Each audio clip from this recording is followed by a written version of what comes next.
एक हुआ, दूसरा हुआ, तीसरा हुआ, मर गए। ठीक है, 4 आदमी एक महीने में मर गए, तो ये तो बहुत बड़ा मसला है। तो बहुत बड़ी खबर सामने आ रही है, क्योंकि एक दो नहीं 24,000 लोगों के साथ इस तरह का घटना घटा है। बहुत इंपॉर्टेंट खबर आपके साथ शेयर करने वाला हूं, और दुनिया के किसी भी कंट्री से इस वीडियो को देख रहे हो तो हर किसी को इस वीडियो को जानना बेहद ज़रूरी है। आप खाड़ी के किसी भी देश में काम कर रहे हो या फिर यूरोपियन किसी कंट्री में काम कर रहे हो, फिर भी इस न्यूज़ को जरूर देखें और इस रूल को, इस नियम को जरूर पालन करें, नहीं तो आज न कल आपके साथ भी इस तरह का घटना का सामना करना पड़ सकता है। तो चलिए स्टार्ट करता हूं, बताता हूं अपडेट के बारे में, खबर के बारे में। तो जैसा आपको एक खबर सुनाते हुए खुशखबरी मुझे हो रही है, क्योंकि जो ईरान और इसराइल और जो यूएस के बीच प्रॉब्लम चल रहा था, 15 दिनों के लिए युद्ध जो है, युद्ध पर विराम लगा है और दोनों तरफ से जो है हामी भरी है, समझौता हुआ है कि 15 दिन तक कोई भी गोला बारूद, कोई भी ड्रोन, कोई भी एक दूसरे पर मिसाइल वगैरह से अटैक नहीं करेंगे। और इसका जो बातचीत होगा वो इस्लामाबाद में होगा।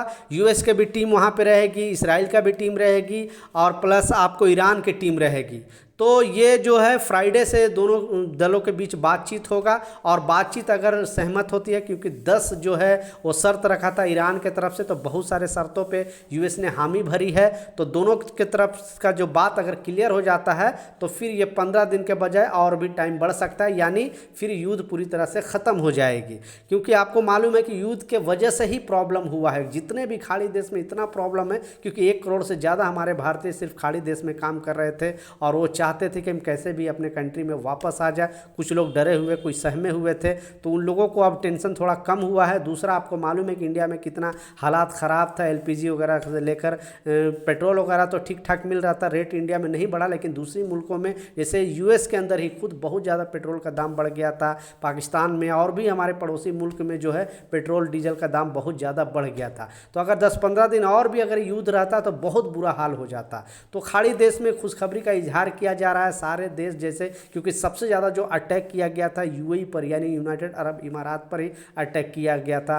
2100 से ज़्यादा ड्रोन मारे गए थे, समझ सकते हो। लेकिन वहाँ के सुरक्षा दल इतना स्ट्रांग थे कि सारे जो भी ड्रोन, जो भी मिसाइल आ रहे हैं, उनको मारकर गिरा दिया जा रहा था। क्योंकि सबसे ज़्यादा जो इम्पैक्ट पड़ने वाला था इंडियन पे ही पड़ने वाला था, क्योंकि 4.3 मिलियन भारतीय वहाँ पे जॉब करते हैं, काम करते हैं। जबकि भारत सरकार क्लियरली बोली थी कि हम नज़र बनाए रखे हैं, क्योंकि हमारा नागरिकता जो है, हमारे नागरिकों का सुरक्षा सबसे पहले है। अगर कुछ ऐसा मामला होता है तो हम अपने नागरिकों को निकालेंगे। तो इस वजह से अभी तो खैर खुशखबरी वाला अपडेट आ गया, अब ऐसा कोई प्रॉब्लम होने वाला नहीं है। कम से कम 15 दिन के लिए युद्ध खत्म हुआ है। तो इनके लिए 2 शब्द नीचे कमेंट सेक्शन में जरूर बताना। दूसरा, जैसे स्टार्टिंग के क्लिप में मैंने दिखाया, 2 वीडियो आपको दिखाया। एक वीडियो तो बहुत सारे एयरलाइंस फिर से मनमानी कर रहे हैं कि लोगों को लगेज जो है बेसिकली खाड़ी देश से आने वाले, जैसे Dubai, Oman, Qatar, Saudi, Bahrain, बहुत सारे लोगों का जो है लगेज छोड़ के आ रही है। यानी जो लगेज बैग है वो आपको दूसरी फ्लाइट से भेज रहे। तो यात्री इतने गुस्से हैं, इतने परेशान हैं कि लोग नारेबाजी करना स्टार्ट कर देते हैं। तो अब एयरलाइंस को चाहिए कि इस तरह का हरकत ना करें, और भारत सरकार को इस पर गौर करने की ज़रूरत है, क्योंकि जो भी एयरलाइंस अगर इस तरह का चीज़ करती है तो उस एयरलाइंस पर कड़ा एक्शन लिया जाना चाहिए। दूसरा, एक और शॉर्ट वीडियो जो दिखाया वो भी एक कंपनी का ही था, क्योंकि ऐसे बहुत सारे खाड़ी देश है, जैसे Oman, Qatar, Saudi, Bahrain, Dubai, हर जगह पे भारतीयों की कुछ ना कुछ लोग इंजर्ड हुए थे इस युद्ध के वजह से। कुछ लोगों की मृत्यु हुई थी, डेथ हुई थी। तो बहुत सारे लोग डरे हुए, सहमे हुए थे कि हमें कैसे भी अपने कंट्री वापस जाना है। तो आज से घटना के बाद बहुत सारे कंपनियों में थोड़ा खुशी का लहर है, क्योंकि उनका काम वगैरह भी बंद हो गया था। क्योंकि जहाँ से भी पेट्रोल, डीजल या जो भी इंडिया से खाने पीने का सामान विदेशों में जाता था, वो रास्ता ही बंद कर दिया था ईरान ने। इस वजह से बहुत ज़्यादा प्रॉब्लम का सामना हो रहा था, और खाड़ी देश में भी बहुत ज़्यादा महंगाई हो रही थी, क्योंकि खाने पीने का सामान सुपरमार्केट वगैरह तक पहुंच नहीं पा रही थी। इस वजह से महंगाई लेवल धीरे धीरे बढ़ रही थी। तो अब खुशखबरी आ गई है, अब इस तरह का चीज़ कम से कम 15 दिन तक नहीं होगा।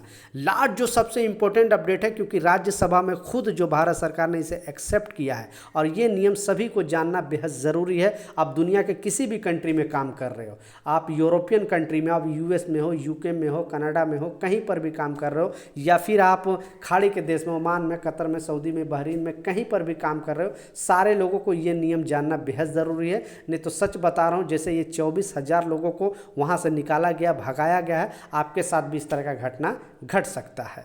तो आपको मालूम है कि यहाँ पे अगर आप किसी भी कंट्री में जाते हो तो वर्क कर रहे हो तो आपके लिए वहाँ पे वीज़ा रहना ज़रूरी है। जब तक न वीज़ा आपके पास रहेगा वहाँ पे वैलिड वीज़ा, तब तक आप वर्क वीज़ा तब तक काम नहीं कर सकते हो।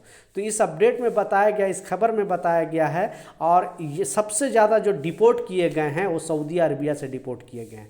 11,000 डिपोर्ट सिर्फ सऊदी अरबिया से किए गए हैं इंडियन को। उसके बाद दूसरे नंबर पर यूएस का नाम आ रहा है, तीसरे नंबर पे जो है यूएई का नाम आ रहा है, फिर कतर है, ओमान है, बहरीन है। लगभग 80 देश का डेटा दिया है गवर्नमेंट ने।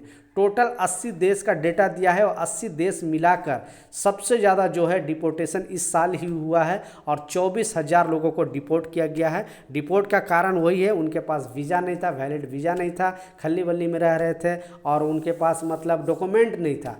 और जो बहुत सारे ऐसे भी लोग थे जिनका वर्क वीज़ा फिनिश हो गया था, वो दूसरा वर्क वीज़ा रिन्यूअल नहीं करा पा रहे थे, दूसरी कंपनी में वीज़ा नहीं लगा पा रहे थे, इस वजह से वहाँ पे ओवर स्टे हो गए थे।